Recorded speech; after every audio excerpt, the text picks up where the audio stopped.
is full of a number of things, most of which are either matter or energy. Unless you believe Einstein is right, and matter is energy.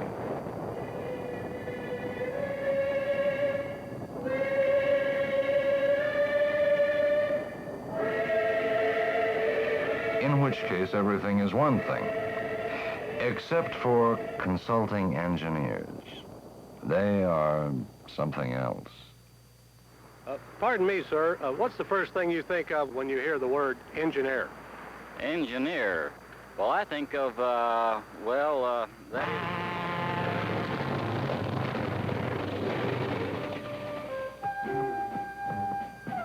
At one time in his career, an engineer is easy to spot. That's when he's in college and can wear his new slide rule like the fastest gun in the West. Whatever his field of engineering, the program of study is lengthy and demanding. It reaches from the known past into the unknown future. As a professional engineer in private practice, he will have undergone rigorous academic preparation, survived oral and written examinations, proven himself on the job under supervision, and demonstrated to the satisfaction of his mentors that he is competent to discharge his responsibilities to the public. His seal, granted only after he has fulfilled all the requirements of professionalism, is comparable to the seal of professionals in the field of health or public service, where licensing is required by law to protect the public. But long before then, engineering students begin to disappear in the crowd.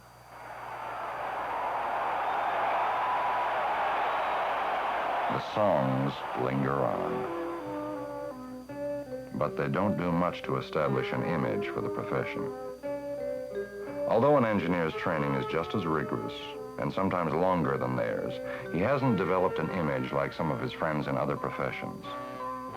His professional ID, by the time he enters private practice, is about as obscure as it can get. If he turns out to be a consulting engineer, he is an even greater puzzle to most people, who, as we have seen, generally think of engineers as railroad men. Pardon me, sir. We're conducting this survey to find out what people think a consulting engineer is, what he does for a living.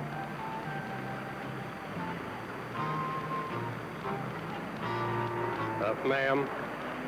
Well, that's...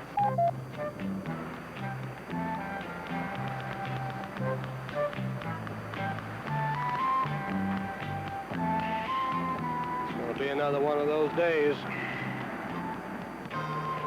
I don't know. Beats me.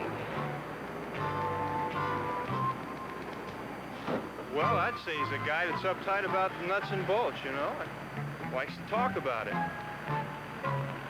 Gee. Even his own family may not understand just what he does as breadwinner. Hey, boy, why don't you raise that with a rope and pulley? Giving advice like that for a fee is what a consulting engineer does. Only his clients usually have problems a little more complex than getting a mattress up into a treehouse.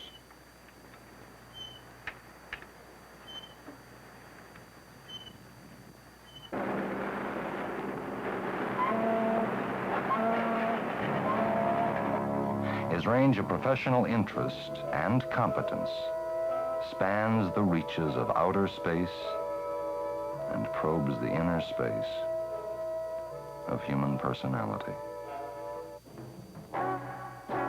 Where is the consulting engineer in this picture?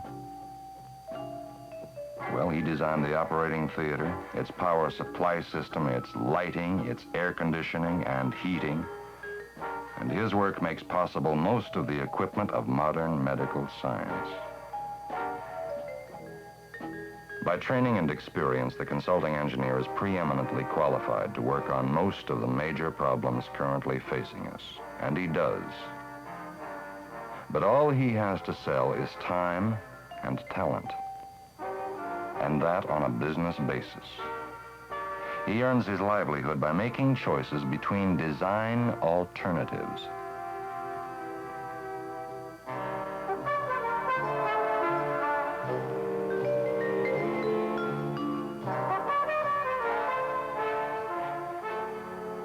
Such choices must be made at every step on any project. And the consulting engineer's job is to choose that which will best serve the interests of his client. The tangible product of his work are plans in the form of drawings and specifications. As a businessman, he has to be concerned with politics, with economics, with salesmanship. He has to operate at a profit and provide for the growth and stability of his firm. Professionally, he is concerned with blighted cities, polluted air and water, tangled transportation, and decay in rural America. Well, he's gone all the time. He's very busy, but I really don't know what he does away from home. His wife may not know for sure what he does, but his services are sought around the world, wherever men are committed to improving the human condition by developing their resources through science and technology. He is what we call in the old country ein Albert's girl. You have no word for that in your language. A one-man gang, I think he means. That's good. That's very good. Not bad at all. But not altogether accurate. There are consulting engineers who specialize in one field, and there are firms in general private practice who are staffed by specialists. However, in an age of specialization, the consulting engineer is a generalist. He must be, because his practice may take him anywhere in, on, under, or out of this world. Each assignment is likely to be different in size, in complexity, in cost, in its social and political ramifications. Wherever he goes, he must adapt to the customs and traditions of his host nation.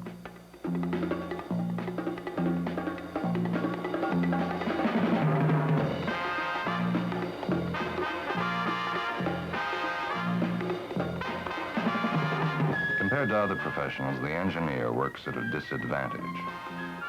Himself an engineer, President Herbert Hoover explained it in terms like these. His works are out in the open where all men can see them. He cannot bury his mistakes in the grave. He cannot argue them into thin air or blame the judge. He cannot cover his failures with trees and vines. He cannot screen his shortcomings by blaming his opponents and hope the people will forget. If his works do not work, he's damned. But like other professionals, he has a heritage and tradition reaching back into antiquity. Even the Dark Ages could not extinguish the talent of engineers, for in that time, such monuments as Notre Dame Cathedral and Old London Bridge were begun. The engineer's code of ethics can be traced back to the Code of Hammurabi, 2000 BC. Like the Hippocratic Oath of Medicine, it pledges the engineer to use his talents and training for the benefit of mankind.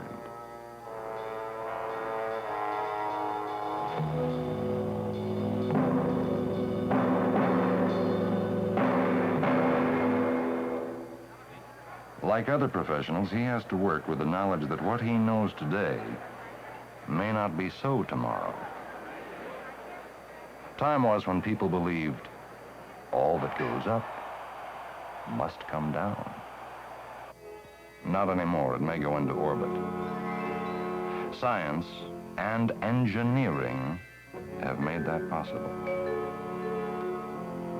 It's important to distinguish between science and engineering. Engineers are not so interested in tinkering with basic principles and natural laws, or in finding new ones, as they are in applying the ones that exist. For every action, there is an equal and opposite reaction. And we got jet engines, among other things. Certain bacteria in drinking water cause disease. And we got water filtration and treatment plants, among other things. The behavior of atoms and molecules can be studied and described. And we got linear accelerators and cloud chambers, among other things. The point is that the work of engineers is founded on what is called scientific thinking. In unscientific thinking, our thoughts are tangled and knotted. Thinking scientifically means straightening out all this mess. Engineering applies such thought to concrete problems in order to reach practical solutions within time and budget limitations. And we do that very thing in putting together the scenes from a motion picture, don't you see? Film production has that in common with engineering. So do many other things, but most professions are devoted to a rather narrow range of inquiry and action. Well, now, Mr. They approach the problems of human existence in this complex universe like the blind men approach the elephant. 'Tis very like a wall. It's really a social problem. 'Tis very like a tree. When all is said and done, it's fundamentally a religious problem. 'Tis very like a snake. Frankly, it all gets back to politics. 'Tis very like a rope. It's a matter of diet, really. We are what we eat. 'Tis very like a fan. Basically, everything is economics. The narrow view will no longer do. In engineering or in any other profession, the interrelatedness of all things must be considered to depths never before plumbed. Earth, a biosphere, a complex, subtly balanced life support system. Because it is too intricate to grasp by conventional wisdom and traditional methods, new methods have been pioneered by consulting engineers to cope with problems of global urgency. Take environmental pollution. There is only one atmosphere to support life on this planet. Today, that atmosphere is poisonous around many of our urban centers. We don't know as much as we should about the ability of the atmosphere to cleanse itself, but we suspect that photochemical processes triggered by pollution could cause the atmosphere to change so that life would be threatened everywhere. Now, that seems far-fetched. Remember, it was not so long ago that most American lakes and waterways were clear and teeming with life. Today, many are dead.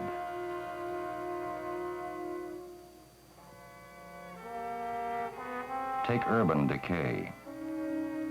A city is itself a kind of system.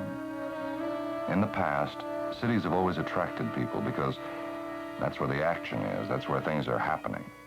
Today, many of them repel people because of what's happening. Take the transportation tangle. Transportation facilities make it possible for the city to function as an integrated system. Yet where transportation networks break down, the city breaks down as a system. Indeed, improvement in the traffic system can lead to deterioration in the overall system. That's what has happened where bridges, tunnels, and freeways have improved travel to and from the suburbs, but increased congestion in the cities. Take rural poverty and the exodus from our farms.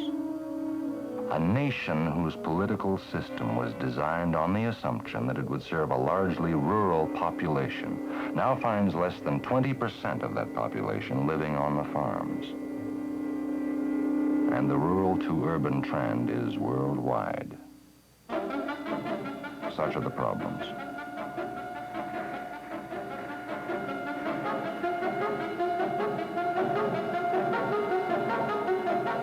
No program of action not equal to the complexity of the problems can promise much more than temporary relief. Consulting engineers in private practice are dedicated to this kind of comprehensive planning. The complexity of the problems is in direct proportion to the population density. That density is expected to increase rapidly. And as it does, the game will become more complicated.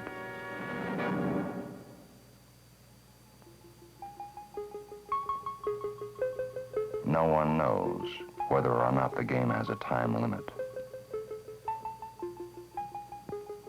But consulting engineers do know that each move affects the lives and well-being of millions of people, many of whom are still unborn. Therefore, each move is calculated and plotted in advance with every available resource. A whole new language has been created with which to direct the computers that must cope with the avalanche of arithmetic involved in each decision. It is a language that defies interpretation by the layman, but consulting engineers know what it means, as do our poets. This is the way the world ends. This is the way the world ends. This is the way the world ends. Not with a bang, but a whimper.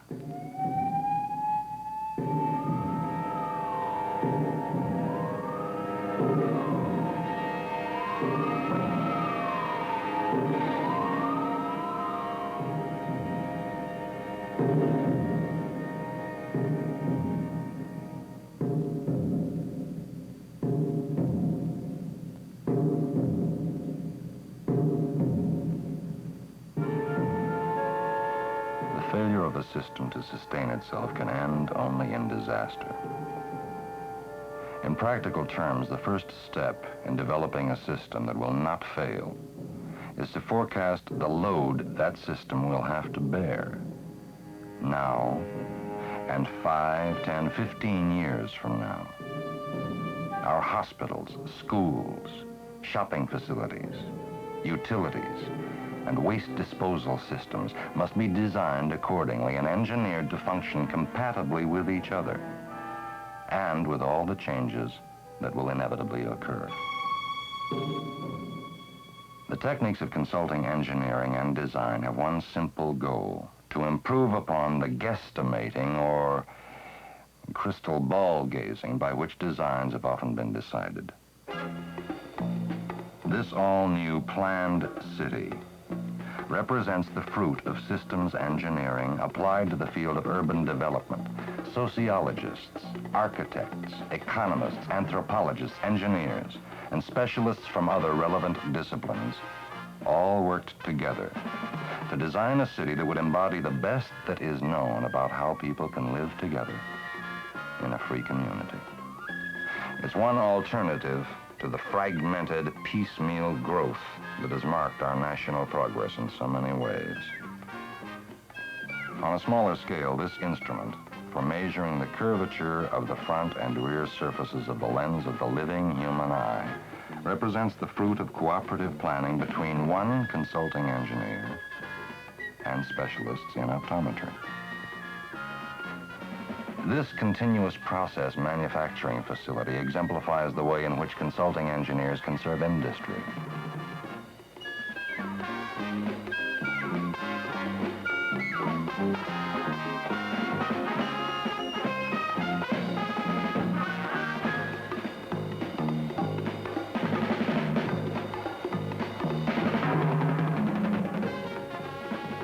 A complete scale model, including all major mill structures, serve to minimize field changes and construction time, as well as provide a check on engineering. The model serves as an orientation and training aid for new employees now that the plant is in operation. Projects such as these illustrate the scope of activities being undertaken by consulting engineering firms and suggest the depth of their involvement in the social, political, and economic programs of people everywhere. Committed to the free enterprise system and dedicated to the highest ideals of professionalism, America's independent consulting engineers are proving that engineers in private practice have much to contribute to the solution of major public problems. They have mastered the trick of working within budget restrictions and delivering their projects on schedule. And with all due respect to their fellow professionals, they have earned more recognition for their work than is generally granted. This spectacular World's Fair attraction is about 90% engineering, but visitors to it will not learn of that fact from the plaque at its base. Nor will more than a handful of the 500,000 people who ride over this gateway arch each year appreciate that the safety and comfort of their trip is assured only because of the engineering that went into the project. Those who shop for free engineering services would do well to ask themselves if they really want to take such a trip on equipment designed for free, or by the lowest bidder.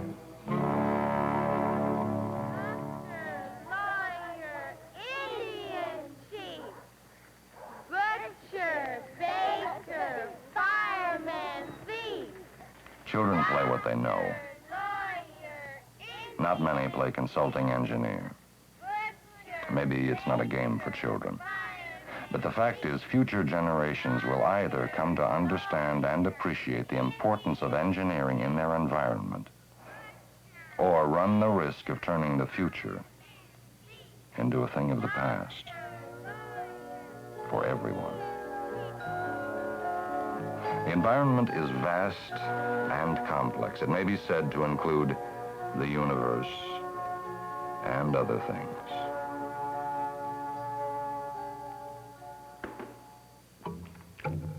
But in terms of observed behavior, for most of us, it is limited to where we live, who we know, what we do.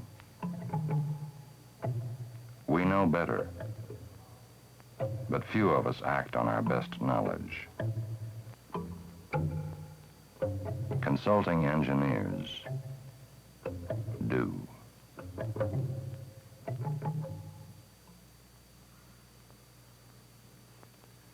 Are you, by any chance, a consulting engineer?